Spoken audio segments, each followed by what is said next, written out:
gwamna. Lallai jahar Muce Kaduna. Gwamna kana ta gyara. Ku ji al'ummar Kaduna. Gwamna kana ta gyara. Sani yanzu zai yi gyara. Gwamna kana ta gyara. San kogin ciki da kara. Gwamna kana ta gyara. Kaduna yanzu babu saura. Gwamna kana ta gyara. Na kace na ce da sara. Gwamna kana ta gyara. Mun sha tabara yanzu mun sha yasin.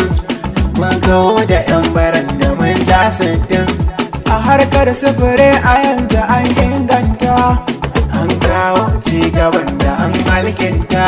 Motoci guda 100 domin kai kawo a Kaduna da Zariyar mu har da Kafancan. Sannan ga babban tasha na zamanin nan, ka kurma wadan terminal da za a ginawa a ƙarƙashin US balaraban gwamnan nan Abdul